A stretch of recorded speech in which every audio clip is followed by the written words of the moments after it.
আল্লাহর হাবিব সাল্লাল্লাহু আলাইহি ওয়াসাল্লাম ছোট ছোট সূরাগুলো দিয়ে ফরজ সালাতের ইমামতি করতে উদ্বুদ্ধ করতেন।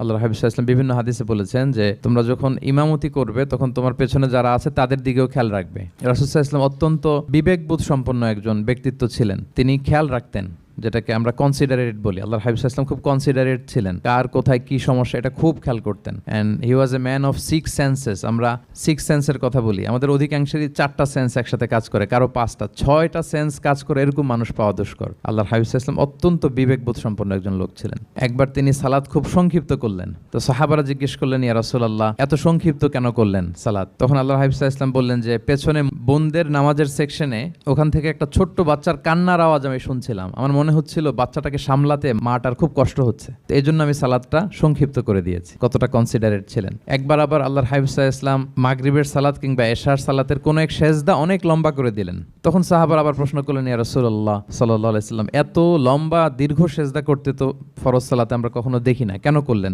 অসুস্থ হলেন নাকি নামাজের মাঝখানে, অথবা ওহী নাজিল হচ্ছিল নাকি, এরকম কিছু ঘটলো নাকি? তো আল্লাহর হাবিব সাল্লাল্লাহু আলাইহি ওয়াসাল্লাম বললেন যে না, বরং আমার নাতি হাসান আমি সেজদারত অবস্থায় আমার পিঠের উপরে চড়ে বসেছিল, আমি অপেক্ষা করছিলাম যতক্ষণ না তার খেলা শেষ না হয়, তার প্রয়োজন পূরণ না হয়, ততক্ষণ আমি সেজদায় লুটিয়ে পড়েছিলাম। হাসান যখন নেমেছে, তার প্রয়োজন পূরণ হয়েছে, আমি আবার সেজদা থেকে উঠে দাঁড়িয়েছি। আল্লাহর হাবিব সাল্লাল্লাহু আলাইহি ওয়াসাল্লাম কতটা কনসিডারেট ছিলেন।